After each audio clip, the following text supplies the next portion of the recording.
touchdown kami dito sa Kabyang. Papansin nyo lahat dito ng sasakyan na bumubusina na nang dumadaan. Alam nyo ba guys na itong tunnel na to, ito ang pinaka longest, pinakamahabang tunnel sa buong Pilipinas as of now. Ito ay mamaya subukan natin maglakad sa loob kasi may mga ano dyan eh, may mga bumubulong daw pag pumapasok. Oh no!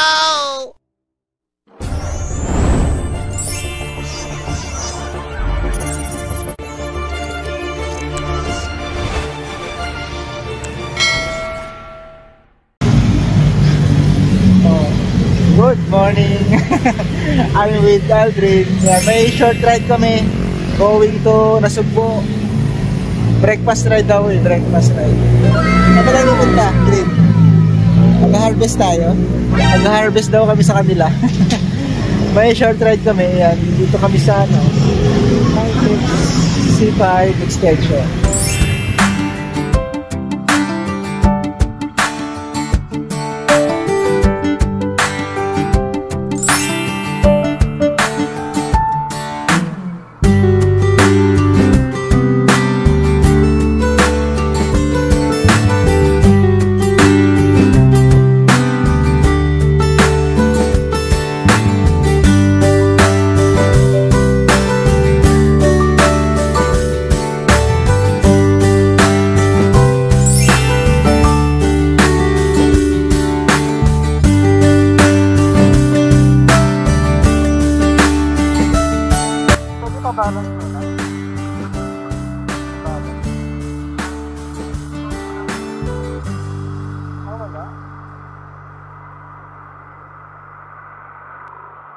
Tandaan na lang ko yung unleaded.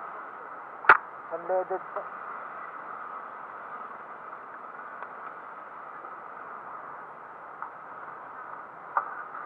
Saan mo toto?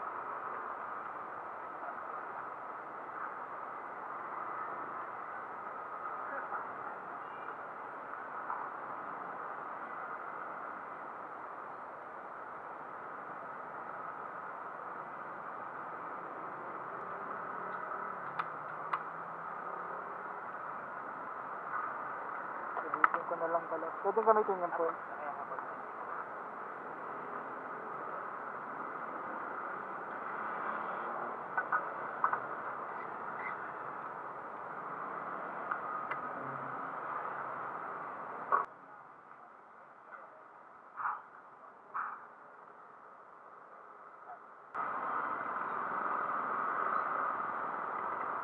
Hindi pala pwedeng gamitin yung card. Pag ano, pag linggo, hindi pwede pag linggo. Kaya nagkasandaan na lang.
Nakakarating dito.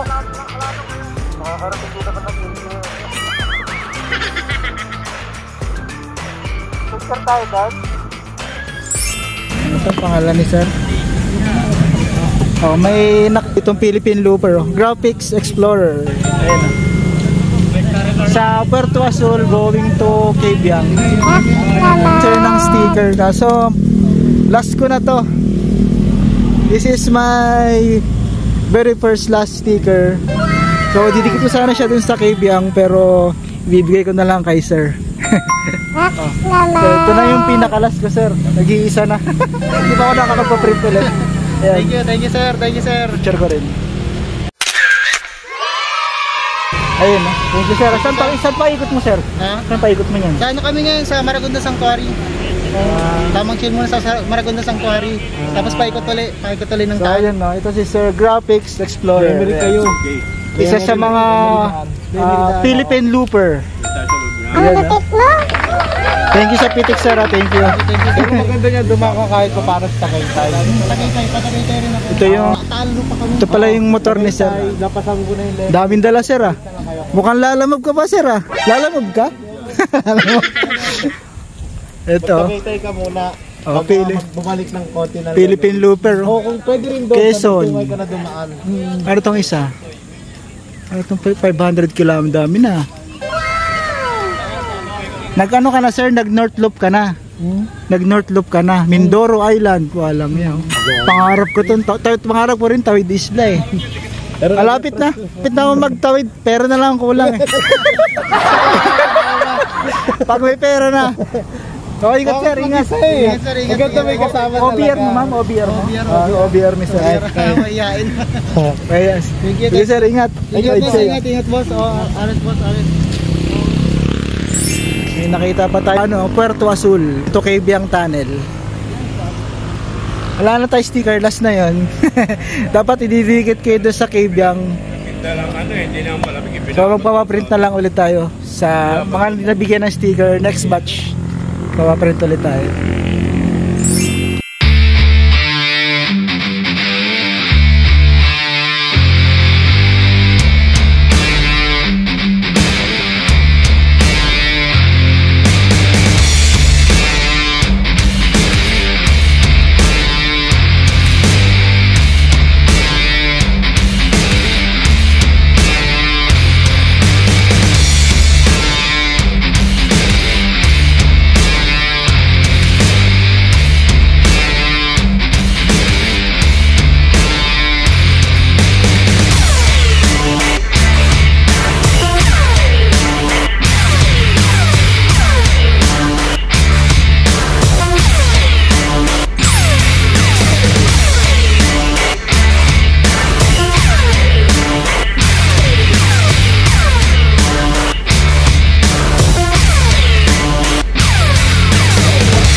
Touchdown kami dito sa Cabiang. Makita.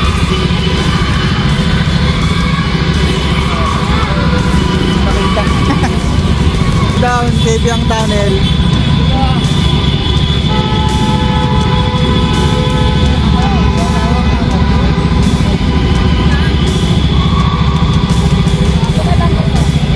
Ay ng Lomi. My third or fourth around since 2015 noong una akong nakapunta dito. Wala pa dati yung sulat na yan na Cabiang. Papansin nyo lahat dito ng sasakyan na bumubusina na nang dumadaan. Mamaya nasabihin ko kung bakit. Papasok tayo sa loob yan mamaya pagkatapos natin kumain dito ng loob. Umorder na si Aldrin eh. Alam nyo ba guys na ingay palampasin ko lang yung sakyan. Alam nyo ba guys na itong tunnel na to, ito ang pinaka longest, pinakamahabang tunnel sa buong Pilipinas as of now.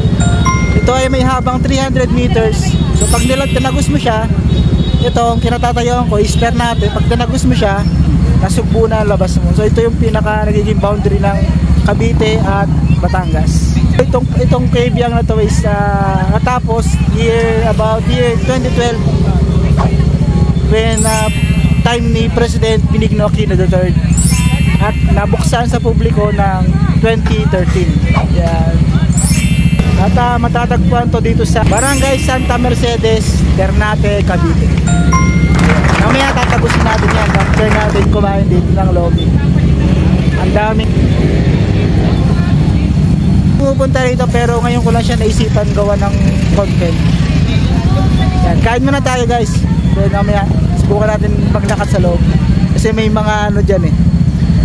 May mga bumubulong daw pag pumapasok. Pakinggan natin kung may maririnig tayo sa loob. Kain muna tayo. Ito na yung order ni paring Aldrin, no? Lomi, Cavite pa. Kasi nasa Cavite pa kami. Wala pa yung naso. Ando pa yung Batangas pag tinagos natin yan. Share mo natin.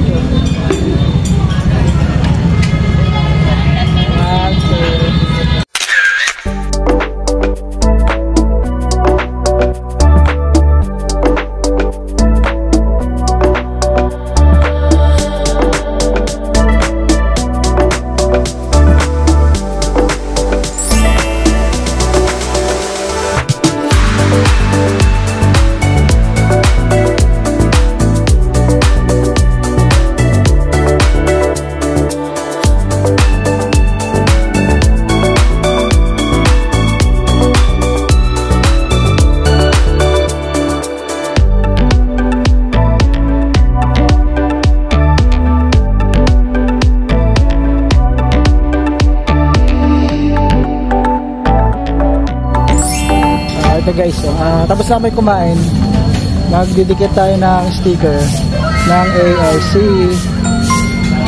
Dito maluwag pa dito. Pwede na dito.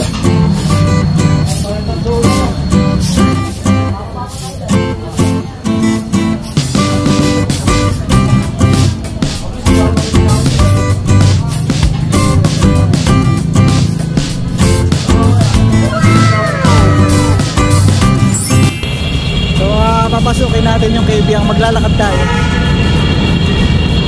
Walk tour.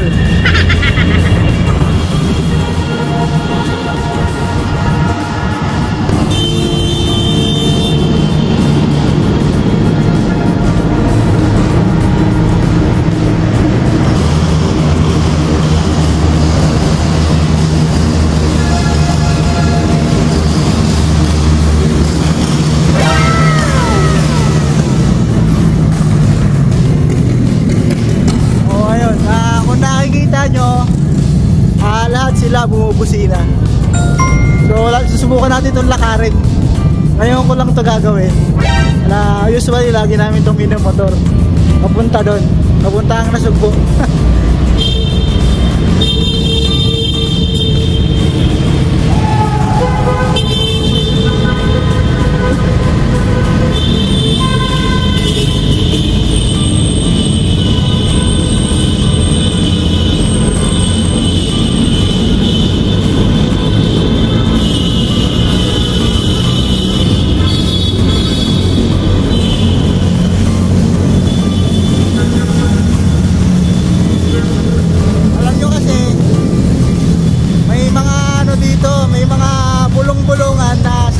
Sabi daw, pag dumaan daw sila dito, parang may naririnig daw silang mga bubulong.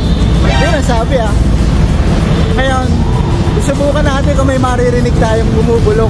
Oh no! Tapos kung mapapansin nyo, naka-jacket pa ako. Pero hindi ako nakakaramdam ng init. Yung nararamdaman ko lamig.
yung ano, stress reliever ko.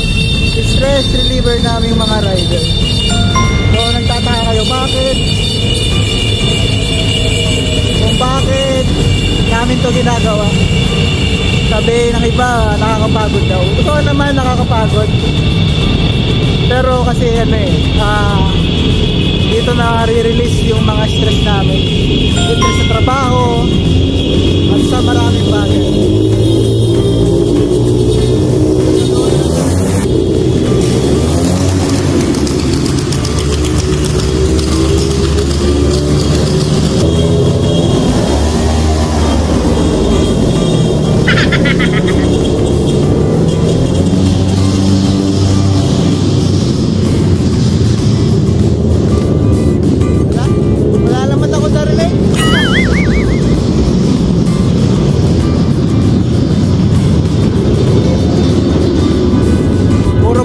Narinig ko. Wala akong multong narinig. Siguro ano, baka sa palagay ko baka echo lang yun.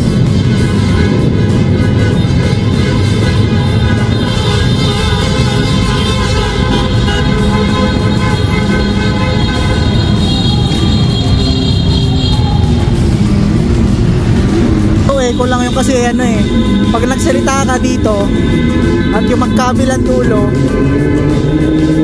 nag-e-echo. Yun sa tingin ko na sinasabi nila bumubulong.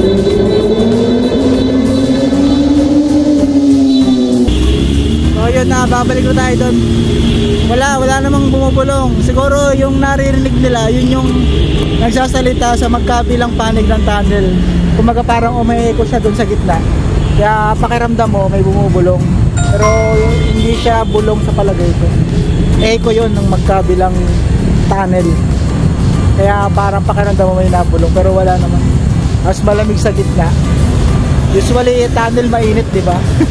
Yung tunnel sa Ayala napakainit to. Pero itong tunnel na to malamig yung sa ilalim.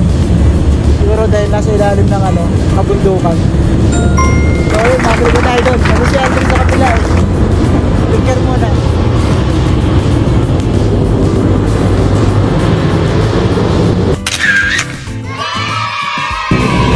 Sabi ko kanina, ito yung stress reliever namin mga riders. So after nito, pagbalik ko ng Manila, nabawasan na yung mga stress natin sa katawan. Stress sa trabaho at kung saan pa. Alam ko yung iba, yung mga hindi naman mahilig sa motor, hindi mahilig sa rides, alam mo hindi nyo ako maiintindihan. Pero yun lang, hayaan nyo na lang kami kung saan kami masaya. Kasi ganun lang naman yun ganun lang naman yun. Respeto lang kung anong hilig mo, kung anong pinagkakaabalahan mo bukod sa hanap buhay mo. Respeto lang, diba? Lahat naman ng bagay delikado. Mag basketball ka, minsan pwede na may injury, diba? Mga lahat yan may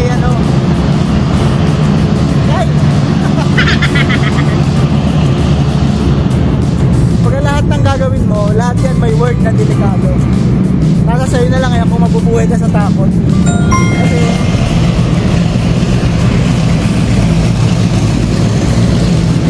Kasi kung mabubuhay ka sa takot, wala ka nang magagawa kasi mabubuhay.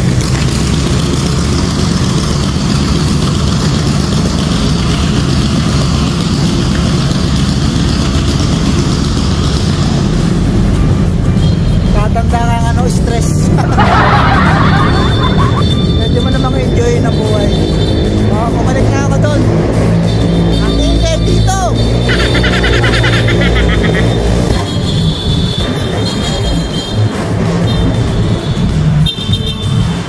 Lapit na natin yun.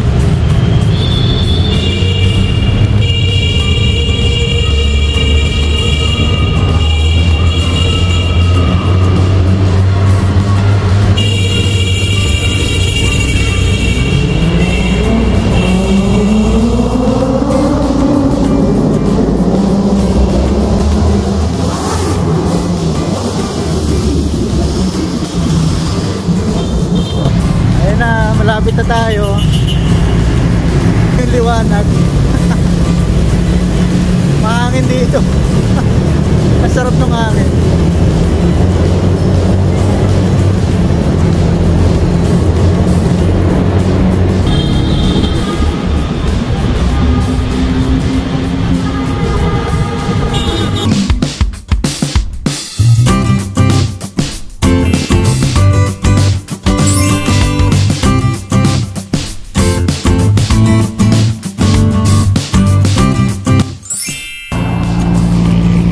Hindi, akala ko ba Kabyang lang tayo. At nasa Tagaytay na tayo. Nag-harvest kami ni Aldrin. Tingin ka muna sa ano natin. Kaway ka muna. Ito daw yung 45 Diaz. Senyorita. Senyorita. Daming pinya. May ano pa dito.